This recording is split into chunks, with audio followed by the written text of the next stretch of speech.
देखिए आज करीब 22 साढ़े 22 किलोमीटर तक चले हम लोग। मौसम काफ़ी अच्छा था, मौसम साथ दे रहा था और इसलिए काफ़ी दूर चले। 3 पंचायत का भ्रमण हम लोगों ने आज किया है और इसमें जो समस्याएं हैं वो एज इट इज़ हैं। पानी की समस्या तो हर ग्राम पंचायत में है। कोई भी ऐसा ग्राम पंचायत नहीं है जहां नल जल का पानी सही ढंग से पहुंच रहा हो। सबसे दुर्भाग्यपूर्ण स्थिति क्या है कि पहले नल जल योजना जो था वो ग्राम पंचायत के अंडर में था। ग्राम पंचायत उसका क्रियान्वयन करने वाली एजेंसी हुआ करती थी, लेकिन विगत कुछ दिनों से इसको पीएचडी द्वारा ओवरटेक कर लिया गया है। अब शिकायत करने के लिए जो ठेकेदार हैं, जहाँ शिकायत किया जाता है वो ठेकेदार हैं, वो कहीं ना कहीं माननीय के इर्द गिर्द के लोग हैं, उनको संरक्षण प्राप्त है, इसलिए वो नहीं सुनते हैं और हालात बद से बदतर है। स्थिति ये है कि कई अनुसूचित जाति टोला में अभी तक सड़क नहीं पहुंच पाया है। सड़क नहीं है लेकिन स्मार्ट मीटर ठोका जा चुका है। अब आप बताइए कि झोपड़ी का घर है, वो फूस का घर है, वहाँ सड़क नहीं है लेकिन फूस के घर में स्मार्ट मीटर लगा हुआ है। अब वो जो जिसके घर में स्मार्ट मीटर लगा हुआ है वो पे फ़ोन और गूगल पे कहाँ से चलाएगा? कौन इसके लिए जवाबदेह होगा? अब ये तो काफ़ी दुर्भाग्यपूर्ण स्थिति है कि जिस अनुसूचित जाति के टोला में आप सड़क नहीं पहुंचा सकते हैं, सारा जो मूलभूत सुविधाएं हैं आप नहीं दे सकते हैं, लेकिन अपनी कमाई के लिए स्मार्ट मीटर आप ठुकवा दिए हैं। तो ये एक विकट समस्या थी। इसके अलावा जो प्राथमिक विद्यालय हरसिंहपुर है राजपूत टोल में, वो अभी तक उत्क्रमित नहीं हुआ है। वहाँ के लोगों की मांग है कि इतने दिनों के बाद भी वो विद्यालय उत्क्रमित नहीं हो पाया है, जिससे वहाँ के आसपास के लोगों को काफ़ी दिक्कत होती है। तो ये तो एक है कि शिक्षा के लिए ज़रूरी है कि उस विद्यालय को उत्क्रमित करा दिया जाए और इसके लिए जो जिला शिक्षा पदाधिकारी है उससे मेरी बात की जाएगी। आज चूँकि संडे था मैं नहीं बात कर पाया, कल मंडे है, मैं ज़रूर इस मुद्दे पर बात करूँगा कि आखिर क्यों नहीं अभी तक उत्क्रमित किया गया है, क्या क्राइटेरिया है जो वो फुलफिल नहीं कर पा रहा है, और अगर क्राइटेरिया फुलफिल कर पा रहा है तो उसको अविलंब उत्क्रमित विद्यालय में कन्वर्ट कर दिया जाना चाहिए। सर, आए दिन मुख्यमंत्री का बेटा मुख्यमंत्री बनना चाहते हैं, डीएम का बेटा डीएम बनना चाहते हैं, मंत्री का बेटा मंत्री बनना चाहते हैं, लेकिन किसान का बेटा किसान नहीं बनना चाहते हैं। देखिए, किसान में सबसे बड़ी दुर्भाग्य की स्थिति क्या है कि कोई व्यवसायी अगर होता है, कोई व्यवसाय करता है या किसी भी चीज़ का कोई उत्पादक है तो खुद कीमत तय करने का अधिकार उसके पास होता है। वह देखता है कि मेरा मजदूरी का कॉस्ट ये लगा, पूंजी ये लगा और इतना 2%, 10%, 5% मुनाफा कमाना है, तो रेट तय करता है। मात्र किसान ही एक ऐसा उत्पादक है जो अपनी फसल का उत्पादन तो करता है लेकिन दर तय करने का अधिकार उसके पास नहीं होता है। दर बाजार तय करता है, लेकिन बाकी जितने भी प्रोडक्ट हैं उसका तय दर जो है उत्पादक तय करता है। तो इसलिए ये समस्या होती है। सरायरंजन विधानसभा में फिलहाल देखा गया है कि जितना भी चापाकल है सार्वजनिक स्थान पे या नल तो है लेकिन उसमें जल नहीं है और अभी तपती धूप है। क्या आप फिलहाल इसका कोई जुगाड़ कर सकते हैं? देखिए, जुगाड़ मेरे से या किसी एक व्यक्ति से नहीं हो सकता है। जुगाड़ करने की व्यवस्था है, इसको दुरुस्त करने की व्यवस्था है। अब पीएचडी डिपार्टमेंट के पास जो व्यवस्था है वो उसको ठीक से काम क्यों नहीं करती है? इस पर तो स्थानीय विधायक ही या बिहार सरकार का कोई जो लोग होगा वही तो दबाव डाल सकता है। हम तो सामाजिक तौर पे आंदोलन कर सकते हैं, सामाजिक तौर पे बात कर सकते हैं, पदयात्रा निकाल सकते हैं या इस तरह का कोई भी है जो एक दबाव हम प्रशासन पर डाल सकते हैं, लेकिन करने का अधिकार, इसको दुरुस्त करने का अधिकार तो प्रशासन के पास है। हाँ, किसी एक ग्राम पंचायत में या किसी एक जगह पानी की समस्या होती तो हम जरूर उसकी व्यवस्था करा देते, लेकिन तो सभी पंचायत में समस्या है तो इसकी व्यवस्था तो सरकारी स्तर पर होनी चाहिए। कुणाल जी, जब आप विद्यापति नगर में घूम रहे थे तो जो मंत्री हैं, जो यहाँ के वर्तमान विधायक हैं, उनके ओर से कहना था कि विद्यापति नगर में विकास नहीं हो पाया है, आप सरायरंजन में आइए आपको विकास देखने को मिलेगा, लेकिन यहाँ आने के बाद बद से बदतर स्थिति और देखने को मिल रही है विद्यापति से। जी, अब कहा जा रहा है कि सरायरंजन में विकास नहीं हुआ है, सुभाष चौक आकर देखिए कि वहाँ विकास हुआ है। तो ठीक है, उनका मानना है कि सरायरंजन विधानसभा में विद्यापति नगर और सरायरंजन वो विधानसभा का हिस्सा नहीं है, सिर्फ सुभाष चौक हिस्सा है। तो वहाँ भी जाकर देखते हैं कि क्या विकास हुआ है। वहाँ भी 3-4 दिन में पहुँचेंगे तो वहाँ भी देख लेंगे। लेकिन जिस तरीके से 4 प्रमुख नदियाँ होने के बावजूद भी यहाँ पर पानी का सबसे ज़्यादा किल्लत है। यहाँ के जो हिंदू परिवार हैं वो मुस्लिमों के यहाँ से पानी जा रहे हैं लाने के लिए, उन्होंने आक्रोश व्यक्त कर रहे हैं लगातार और कह रहे हैं कि ऐसा सरकार और विधायक जी की वजह से हो रहा है सब कुछ। देखिए, ये तो अच्छी बात है कि सामाजिक समरसता का उदाहरण है। ये होना चाहिए कि हम कहीं से पानी लाएं, कहीं से खाना लाएं, कहीं पानी, ये कोई बड़ी बात नहीं है। लेकिन बड़ी बात ये है कि उनके घर तक पानी नहीं पहुंच पा रहा है। और 4 नदियां हैं नहीं, 4 नदियां थी। अब नहीं, अब ये मत कहिए कि है 4 नदियां। 4 नदियां कभी हुआ करती थी। जब से इनको जल शोधन मंत्री का प्रभार नहीं मिला था, तब निश्चित तौर पे सरायरंजन में 4 नदियां हुआ करती थी। जब से इनको जल शोधन मंत्री का प्रभार मिला है, 4 नदियां नहीं। ऐसा क्यों कहते हैं सर? अब ये बताइए, जिसको जल संसाधन मंत्री का प्रोफाइल हो और सारा पानी गटक जाए, पी जाए, सुखा दे, तो उसको जल शोधन मंत्री नहीं कहिएगा तो क्या कहिएगा? सर, हमने जहाँ से आपकी यात्रा जा रही है वहाँ पर लगातार काम होना शुरू हो जा रहा है। आपका प्रभाव है या आपका डर देखने को मिल रहा है मंत्री जी में? देखिए, न मैं इसको डर मानता हूँ, न मैं प्रभाव मानता हूँ। मैं मानता हूँ कि इतने लोग, सैकड़ों लोग मेरे साथ 40 डिग्री 42 डिग्री के टेम्परेचर में बारिश के बीच में घूम रहे हैं। ये सब उनकी तपस्या का फल है। ये उनकी तपस्या का फल है। अगर काम करना होता तो आज 15 साल से उस सरायरंजन में क्यों नहीं काम किए, या 42 साल से विद्यापति नगर में क्यों नहीं काम किए? सर, हमने देखा इस तेज गर्मी में और बरसात में भी आप प्रकृति से संघर्ष करते हुए आप समस्याओं को सुन रहे थे। एक समय में संपूर्ण क्रांति का आगाज हुआ था, जो सामाजिक, आर्थिक, राजनीतिक, शैक्षणिक, बौद्धिक, आध्यात्मिक इत्यादि क्रांति था। आपका किस प्रकार का परिवर्तन है? देखिए, हम समाज में सकारात्मक परिवर्तन लाना चाहते हैं। जो समाज के सबसे निचले पायदान पर लोग हैं, या जो बुद्धिजीवी वर्ग हैं, अच्छे लोग हैं, जिनको माननीय के द्वारा धकेल कर हाशिए पर पहुंचा दिया गया है, उसको हम मुख्य धारा में लाना चाहते हैं। जो हाशिए पर बैठे हुए लोग हैं, जो समाज के सबसे निचले पायदान पर बैठे लोग हैं, उनको मुख्य धारा में लाना चाहिए। विकास सही मायनों में होना चाहिए, समावेशी विकास होना चाहिए, जिसका फ़ायदा समाज के हर तबके, हर वर्ग, हर जाति को पहुँचे। इस तरह का विकास होना चाहिए। सेलेक्टिव काम नहीं होना चाहिए जो माननीय के द्वारा किया जा रहा है। विधायक जी पे 2 आरोप हमेशा से लग रहे हैं। विद्यापति नगर में भी देखने को मिला और यहाँ भी देखने को मिला कि वो चुने हुए घर ही पहुँचते हैं। 4 से 5 सेलेक्ट व्यक्ति रहते हैं, उनके घर सिर्फ विधायक जी पहुँचते हैं और पूरा सरायरंजन विधानसभा का नक्शे पे काम हो जाता है, कागज़ पर काम हो जाता है। बिल्कुल, लेकिन हमारी पद यात्रा के बाद अब विस्तार हो रहा है। अब घर घर पहुँचने की कोशिश की जा रही है, जो स्वागत योग्य कदम है। आज कितने किलोमीटर की पद यात्रा? 22.2 किलोमीटर की यात्रा हुई। सर, ये सरायरंजन बचाओ 3 पंचायत, मुख्य तौर पर 3 पंचायत। कुणाल सर, आपके सरायरंजन क्षेत्र में आपके कार्यकर्ताओं को मंत्री जी के कुछ कार्यकर्ता जो है अश्लील शब्द से उच्चारण करते हैं, उन्हें डराते हैं, धमकाते हैं, इस पे क्या कहना चाहेंगे? अब क्या कहेंगे, मंत्री हैं और इससे ज़्यादा क्या कर सकते हैं। आज रुकने के लिए भागवतपुर स्कूल में हमारी व्यवस्था थी, ताला लगवा दिया गया। मतलब 4:30 बजे तक ताला खुला हुआ था, सारी व्यवस्थाएं ठीक थी। 4:30 बजे अचानक ताला लगा लिया गया। जो उसके प्रभारी हैं, उन्होंने कहा कि बीओ ने मना कर दिया है। तो जो आदमी इतने निचले स्तर की राजनीति पर उतर जाए, उसके बारे में आप क्या कर सकते हैं। स्कूल सार्वजनिक है, कोई शादी ब्याह कुछ भी होता है तो लोग जाते हैं। और सबसे बड़ी बात है कि 4:30 बजे से पहले वो तैयार था, सारी व्यवस्था हमारी थी, और 4:30 बजे के बाद उसमें ताला लगा दिया गया और वो मना कर दिया कि भाई बीओ ने मना कर दिया है। तो जो इतना तुच्छ, छोटी, घृणित राजनीति करते हैं, उनसे आप इससे बेहतर क्या अपेक्षा कर सकते हैं कि वो क्या गाली दें और न दें।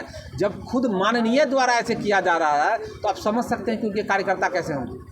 तो ऐसे में तो कुणाल जी साफ जाहिर होता है ना कि जो विधायक जी हैं वर्तमान में, वो आपको नेता मान चुके हैं, लेकिन आप सरायरंजन का बेटा बन के भ्रमण कर रहे हैं। बिल्कुल, ये तो डे फर्स्ट से है कि जितने लोग हैं हमारे साथ, जो इनका जन समर्थन है, उसको देख के इस बात स्वीकार कर चुके हैं। नहीं तो हम जो मुद्दा उठा रहे हैं उसी पर काम क्यों हो रहा है, साफ स्पष्ट। सर, कुछ पब्लिक ऐसे हैं जो आपका वेट करते रहते हैं घंटों से सर, उनसे जब मिलते हैं तो उन्हें बहुत ही बड़ी खुशी होती है सर।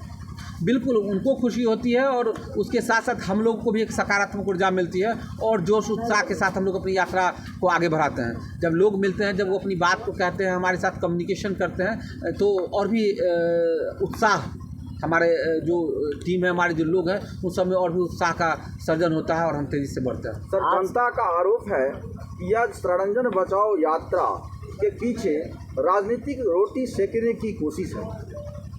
ऐसी अगर जिस जनता का आरोप है, निश्चित तौर पे वो माननीय के लोग होंगे, तो ऐसी रोटी सेका जाना चाहिए सबके द्वारा। और हम कहेंगे कि माननीय भी एक पद यात्रा निकाल के अपनी रोटी सेक लें।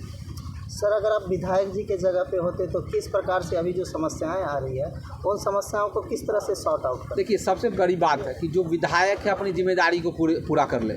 एक विधायक जो है उच्च विद्यालय का या उच्च माध्यमिक विद्यालय है, उसका जो विकास समिति होता है उसका पदेन अध्यक्ष होता है। आप माननीय से पूछिए कि कितनी बैठक में वो शामिल हुए हैं। अब पूरे सरायरंजन विधानसभा के किस स्कूल की बैठक में वो शामिल हुए हैं। अगर वो बैठक में शामिल होते तो शिक्षा संबंधी समस्या नहीं होती। एक बात, पंचायत समिति की बैठक होती है जिसमें पदेन सदस्य विधायक होते हैं। अगर उसमें विधायक बैठना शुरू कर दे जो अन्य विधानसभा में होता है तो प्रशासन पर, जो ब्लॉक का प्रशासन है, थाना है, उस पर एक परोक्ष दबाव पड़ता है, वो गलत करने से कतराता है। लेकिन यहाँ क्या होता है, माननीय का जिस ब्लॉक में कोई कार्यक्रम, राजनीतिक कार्यक्रम करना होता है, कभी बीडीओ को, कभी सीईओ को, कभी दरोगा को कहा जाता है कि आप व्यवस्था कर दीजिए। तो उस जो व्यवस्था आर्थिक तौर पे किसी पार्टी को पहुंचा रहा है, उसे आप क्या आशा कर सकते हैं कि वो पार्टी के लोग उसके खिलाफ कुछ काम करेंगे?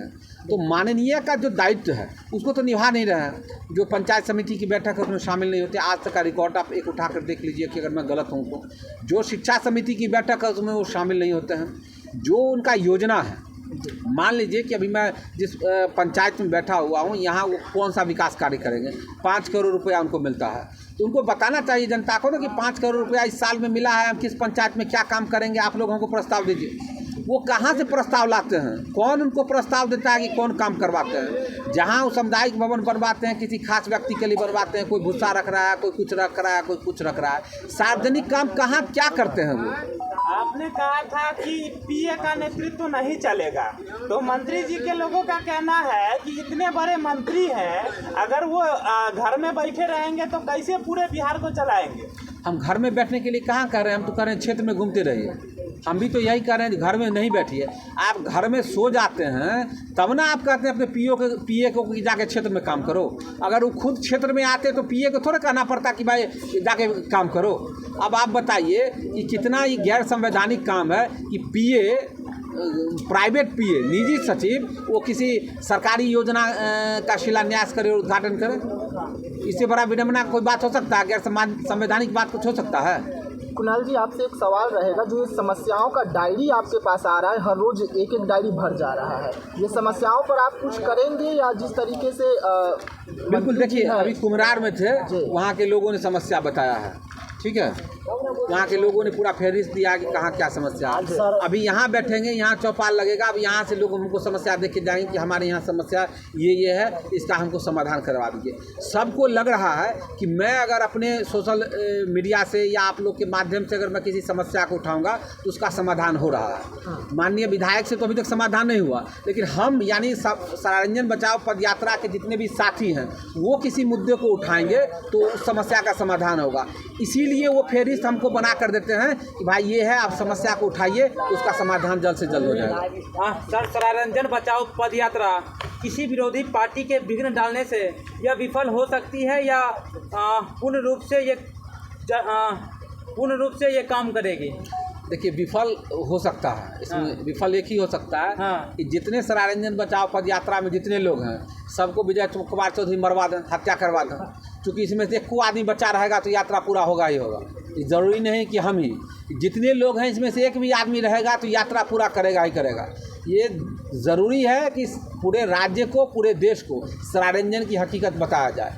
जब वो कह रहे हैं कि पूरा विकास का गंगा बढ़ गया है, तो सिर्फ ये एक हरिपुर कुमरार में, जितवारपुर कुमरार में ये इतनी समस्या कहाँ से आ गई? कोई ऐसा नहीं है कि लोकल पंचायत लेवल का समस्या है।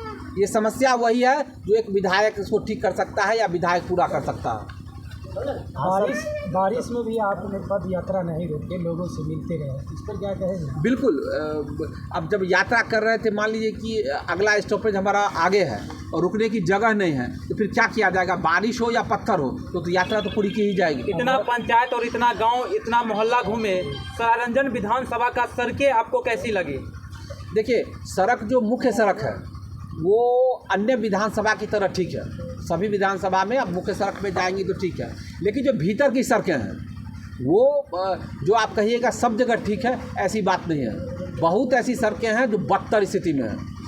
और जो भीतर की सड़कें हैं, जो अप्रोच रोड है, जो मुख्य सड़क है वो सभी विधानसभा में ठीक है, तो सरायरंजन में भी ठीक है, लेकिन बहुत सारा ऐसा अप्रोच रोड है जो खास करके अनुसूचित जाति टोला में तो है ही नहीं, और जहाँ है भी अप्रोच रोड वो अच्छी स्थिति में नहीं है। सर, स्वास्थ्य व्यवस्था का हाल क्या है इस क्षेत्र में घूमे हैं सर, क्योंकि बहुत सारे लोग का आरोप भी है कि स्वास्थ्य व्यवस्था का जो हालात है वो दूर जानते हैं, कोसों दूर तब जाके सेवा मिल पाता है। कहाँ सेवा मिलता है, सब तो प्राइवेट संस्थान पर निर्भर है। आज जो है पूरा सरायरंजन जो है वहाँ का स्वास्थ्य व्यवस्था प्राइवेट संस्थान पर निर्भर है। आप चले जाइए, गंगापुर में थे, वहाँ बिल्डिंग बनी हुई थी, 2 दिन डॉक्टर आते हैं महीना में। अब बताइए कोई बीमार होगा तो इंतज़ार करेगा कि 15 तारीख को डॉक्टर साहब आएंगे तो इलाज कराएंगे, तब तक वो मर जाएगा, क्या होगा नहीं होगा कोई नहीं जानता। तो कहीं भी सरकारी स्वास्थ्य व्यवस्था तो अभी तक नहीं है। ऐसा भी हमको कोई नहीं मिला है जो हमको बोला हो कि हम जाके राम जानकी मेडिकल कॉलेज में इलाज करवा लिए हैं। हाँ, ऐसे लोग ज़रूर मिले हैं कि हम राम जानकी मेडिकल कॉलेज में गए लाइन लगा के, तो वहाँ बोला गया कि नहीं, इस चीज़ का यहाँ इलाज नहीं किया जाता है। ऐसे लोग मिले, लेकिन ऐसे लोग तो नहीं मिले जो बोले कि हम बीमार हुए तो जाके राम जानकी मेडिकल कॉलेज में इलाज करा के चले आए। इसका मतलब ये है कि राम जानकी मेडिकल कॉलेज में सारी सुविधाएं उपलब्ध नहीं है। हाँ सर, भगवान ना करे ऐसा हो, लेकिन अगर आपका तबीयत खराब हो जाता है तो क्या सरायरंजन बचाओ पद यात्रा जारी रहेगा या किसी प्रकार को रोक दिया जाएगा? अरे तबीयत खराब होगा, फिर 1 दिन 2 दिन में ठीक होगा, फिर करेंगे, लेकिन यात्रा तो कंप्लीट करना है। पैदल यात्रा है, पैदल ही कंप्लीट करना है, इसमें कोई बट नहीं है। सर, अभी तक पैदल यात्रा किए हैं, जनता के बीच जाकर के किन प्रमुख मुद्दा जिनको जनता जो सामने रखती है? अरे तो बता ही, स्वास्थ्य संबंधी बता ही दिए, शिक्षा के बारे में बता ही दिए, नल जल के बारे में बता दिए, सर हर मुद्दा को लोग रख रहे हैं। और समान आज सर बारिश के बावजूद जो सो किसान का क्या समस्या रहा, जो किसान के सामने गए तो क्या क्या देखना पड़ा? देखिए, किसान जो है अधिकतर कटनी, गेहूं की कटाई हो चुकी है, कुछ बचा हुआ है। जो जिस किसान का बचा हुआ है वो थोड़ी सी बारिश से परेशान है। बाकी बारिश की तो ज़रूरत थी मकई की खेती के लिए, लेकिन गेहूं की कटनी पूरी तरह से मुकम्मल नहीं हुई है, इसलिए कुछ किसानों को परेशानी है। सर, आप बार विद्यापति प्रखंड से लेकर सरायरंजन प्रखंड तक आपने क्षेत्र भ्रमण किए, अभी तक विजय चौधरी का जो बोल रहे हैं, दावे कर रहे हैं विकास के बारे में, क्या क्या देखने को मिला आपको विकास की? अरे उनसे पूछिए ना कि पहले वो विद्यापति और सरायरंजन में हर गांव में पैदल घूमे हैं, हर गली तक गए हैं, पहले उनसे पूछिए ना। जब वो गए ही नहीं तो उनको कैसे मालूम चलेगा समस्या का? वो तो बंद बैठे हुए रहते हैं, उनका पीए आता है, कहता है कि हाँ पूरा एकदम बाहर है, तो कहते हैं पूरा बाहर है। अच्छा, पीए पर ही बोलते हैं? अब बताइए, जब शिलान्यास और उद्घाटन पीए करता है तो किस पर बोलेंगे? सर, आगामी यात्रा का क्या विधायक करते हैं तो पीए कैसे करते हैं? कैसे नहीं करते हैं? आप देखिए ऐसा वीडियो पड़ा हुआ है। अच्छा सर, आप देखिए वीडियो पड़ा हुआ है। और इतना ही नहीं, आज जिस बबलू एक्ट से त्रस्त है तो वो कहता है बबलू एक्ट जिंदाबाद, बबलू एक्ट लगाएंगे, वो खौफ बनाना चाहते हैं। ऐसा भी वीडियो है, एक नहीं है 10 वीडियो हम आपको देंगे जिसमें वो कह रहा है कि हाँ हम लगाते हैं बबलू एक्ट। इसका मतलब वो भी मान रहे हैं कि आईपीसी के अलावा उनके पास एक बबलू एक्ट है जिसका वो इस्तेमाल करते हैं। बिहार के 243 सीटों के जो चुनाव होते हैं उसमें पहली बार आपके द्वारा सुना जा रहा है कि पीए कहीं पे जो है शिलान्यास करते हैं। बिल्कुल सुना नहीं जा रहा है, प्रूफ है। अच्छा। आप मीडिया साथी हैं, आप जाइए इस बात को खंगालिए, है न्यूज़पेपर में देखिए, है किया जाता है, कराया जाता है, इसमें कोई बात नहीं है। आप चले जाइएगा, माननीय की मुलाकात होती नहीं है, 5000 रुपया खर्चा करके आप मुलाकात करने के लिए जाएंगे तो वो अपने पीए को कहेंगे, उनके पीए के यहाँ जाइएगा तो कहेंगे कि जो भाई काम विधायक जी करते, मंत्री जी करते हैं कि हम, तो आप कहिएगा कि आप, तो फिर वो कहते हैं क्या कि तो फिर मंत्री जी से मिलने के लिए क्यों गए? जब हम काम करते हैं तो आपको हमसे मिलना चाहिए, मंत्री जी से क्यों मिलना चाहिए? वो तो ऐसा बात कहते हैं तो क्या कहिएगा आप? अभी के युग में लोग जात धर्म देख के उनके घर में पानी तक पीते हैं, लेकिन कुणाल कुमार जी किस दृष्टि से अपने जनता को देखते हैं? देखिए भाई, हम एक के जाति जानते हैं, आदमी का जाति। भगवान ने सबको पैदा किया है, कोई हम इसके अलावा हमको कुछ समझ में नहीं आता है। सर, हम अभी अनुसूचित जाति टोला में बैठे हुए हैं, कहाँ बैठते हैं नहीं बैठते हैं कुछ पता नहीं। हम थोड़े किसी पूछने के लिए जाते हैं आप किस जाति के हैं, यहाँ बैठे हैं कि नहीं बैठे हैं। हम जहाँ बैठने के लिए जाते हैं लोग थोड़े पूछता है कि आप किस जाति के हैं, यहाँ बैठिए कि नहीं बैठिए। तो ये सब चीज़ तो हमको नहीं लगता है, जो ये तो बेकार की बात है। सर, आप बार बार अनुसूचित जाति के हक व अधिकार की बात करते हैं, क्या यह हक और अधिकार राजनीतिक स्वार्थ है या सामाजिक अधिकार की बात को रखता है? अगर राजनीतिक स्वार्थ भी है और इसी राजनीतिक स्वार्थ के बहाने अनुसूचित जाति का फ़ायदा मिल जा रहा है, तो हमको लगता है कि ऐसा राजनीतिक स्वार्थ होना चाहिए। सर आगे की क्या कुछ रणनीति है? जी, आगे की क्या कुछ रणनीति है? कोई रणनीति नहीं है, बस फिर सुबह सत्तू पिएंगे और निकलेंगे। आप बंधु से भी निवेदन करेंगे कि सुबह सुबह ज्वाइन कीजिए, फर्स्ट क्लास सत्तू चना का पीने को मिलेगा। हमारे कपिल शाह जी हैं, बना के देते हैं, सत्तू पीजिए और सुबह सुबह यात्रा में निकलिए, यही रणनीति है। देखिए खाना गरिष्ठ खाना खाने के बाद चलने में मुश्किल होती है, तो सत्तू पीजिए, लिक्विड डाइट लीजिए, फर्स्ट क्लास चलते रहिए। सर चुनाव निर्दलीय ही लड़ेंगे या कोई पार्टी दल से जुड़ेंगे? मेरा दल है सराय रंजन दल है, मेरा सराय रंजन मेरी पार्टी है। सराय रंजन के लोग मेरे आला कमान है, सराय रंजन के लोग मेरे वोटर हैं। हम कहाँ कह रहे हैं निर्दलीय, हम तो कह रहे हैं सराय रंजन मेरी पार्टी है। और रात का सोने का व्यवस्था क्या है? यही चौपाल पर सोते हैं या कोई एसी कमरा का व्यवस्था है? जी, माननीय के एसी कमरे में सोते हैं। सर जो जनता थी क्षेत्र की वो बता रही थी कि हम देखिए झोपड़ी में रहते हैं, लेकिन जो पक्के वाले उनको प्रधानमंत्री इंदिरा आवास का लाभ मिल रहा है और हमें देखिए झोपड़ी से पानी गिर रहा है। उन पर आप कैसे उनको देखते हैं? देखिए देखते क्या है, सबको जो है जो वंचित लोग हैं उनको तो सबसे पहले सुविधा मिलनी चाहिए। किसी भी रिसोर्स पर है कि भाई उनको मिल जाना चाहिए, इसमें कोई दिक्कत नहीं होनी चाहिए। चलिए बहुत बहुत धन्यवाद सर।